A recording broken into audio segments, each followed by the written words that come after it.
Okay, here's part 2 of our video on evaluating limits algebraically. And if I remember correctly, these last 3 examples are all going to be indeterminate. We end up with 0 over 0 if we try direct substitution. And we need a different method for changing the look of the expression so that we can then try again to evaluate it. So these last few examples are really important, as well as number 6, that was also indeterminate, in terms of giving us methods for knowing what to do. In number 6, we used factoring and reducing as our strategy. So if you're keeping a list of strategies, factor and reduce is one of them. In number 9, this is not a numerator that we can factor. By the way, you might want to just pause and throw 0 in there for h and see that you do get 0 over 0. It's indeterminate. So we do need another way to try to evaluate the problem. So instead of using the factoring and reducing method, I'm just going to try simplifying the numerator. Now every time I rewrite a limit problem, I might be changing how the expression looks, but I haven't evaluated the limit just yet, so I still keep this notation, the limit as h goes to 0, and then I'm going to square 3 plus h. So 3 plus h times 3 plus h is 9 plus 6h plus h squared minus 3 squared is 9. It's over h. Okay, so now notice what we can do. We can cancel the 9 and the minus 9. So now what we have, and again I'm writing the whole notation out, the limit as h goes to 0 of 6h plus h squared over h. Now notice that we can factor h out of the numerator. Both terms have a factor of h.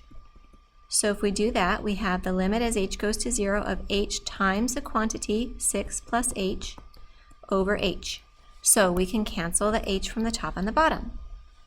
Now that was the key. When you cancel a factor from the top and the bottom, you've probably eliminated the problem that was causing the 0 over 0 condition. Now you can try direct substitution again. So plug in 0 for h. You get 6 plus 0, so the answer is 6. Okay, let's take a look at number 10. I'm going to drag it over a bit, give myself a little bit more room. So, if you plug 3 in and you do direct substitution, the square root of 4 is 2, 2 minus 2 is 0, and on the bottom, 3 minus 3 is 0. So once again, we have 0 over 0, it's indeterminate. So we have to find another way to do this. So here's a technique that is going to be new to you. You probably remember over the last several years in math you were told to rationalize a denominator, to get rid of the radical in the denominator. Did you know that there's a process called rationalizing a numerator to get rid of a radical in the numerator? It uses the same kind of math. You use the conjugate. So our numerator here is the square root of something minus 2. The conjugate would be the square root of something plus 2. So just giving myself a little bit more room, I'm going to write out the problem. Here's my numerator. I'm going to multiply it by its conjugate. And then here's my denominator. I also have to multiply it by the same thing I multiplied the numerator by, because we're just multiplying by a special form of 1. See this right here? This is just 1, right? Okay, what we've done is we've temporarily made the problem much worse, much messier. It's like when you clean your room and you get everything out, and for a while it's much messier, but then if you just keep going, have faith that it is going to get better. So, we're going to multiply the numerators together using the FOIL method. Square root x plus 1 times square root x plus 1 is x plus 1. On the outside, 2 times square root of x plus 1 added to the inside, negative 2 times square root of x plus 1. Those add to 0. That's the beauty of conjugates. And then for the last, negative 2 times 2 is negative 4. Now, thinking ahead. Oops, I'm sorry, I just noticed my mistake. Have you been yelling that at the screen the whole time? Mrs. Zimmers, how did that change to plus? Okay, luckily I didn't go too long with that mistake. Now back to what I was starting to say. Do you notice what the numerator actually is? It's actually x minus 3. So that's really convenient because we also have an x minus 3 on the bottom. So don't worry about multiplying the denominator factors together, just leave it like that. Remember how in problem number 9 we were able to cancel the h from the top and the bottom?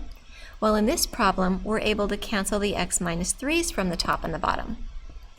Now, because we canceled the whole thing from the top, we're left with a 1 there. And remember what I said in the last problem. Once you've canceled, you've eliminated the condition that was causing it to be indeterminate. Go ahead and try direct substitution again. So we're going to take 3 and plug it in for x. So we have 1 over square root of 4, which is 2, plus 2. So we have 1/4. Just like that.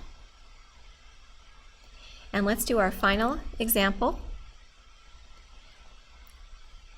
First, let's go back. Remember how I was talking about techniques. So for number 6, the technique was factor and reduce. What about for number 9? What was the technique? It was multiply the numerator out.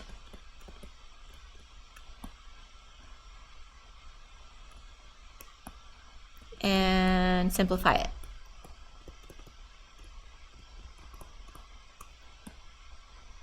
I've chosen these particular examples on purpose because these are the techniques you're going to use the most often. Number 10, it was use the conjugate. The conjugate made it look worse, but it gave you something you could actually evaluate. And our whole goal is to evaluate it. Okay, number 11. If we substitute the 2 in there, we have 1/2 minus 1/2, so we have 0 on the top, 2 minus 2, 0 on the bottom. No surprise, it's another indeterminate form. Now I'm just going to move that over to the side, give myself some more space. Here's the issue with this one that we can do something about. We have a complex fraction. Fractions inside our fraction. If we just simplify that, we're going to get somewhere. So what I like to do is look at the denominators of the small fractions. We have a denominator of 2. We have a denominator of x. So for our special form of 1, we're going to multiply by 2x over 2x. And if you'd like, you can write it as 2x over 1 over 2x over 1, just so that things will line up nicely. That's our special form of 1.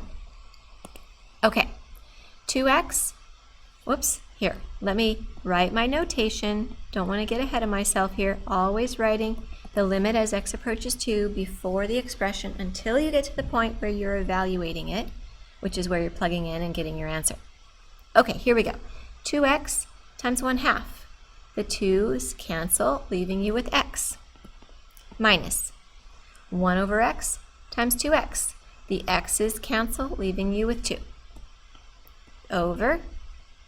Now I'm just going to leave it, just like in the last problem, I didn't multiply the denominators, I just left it factored.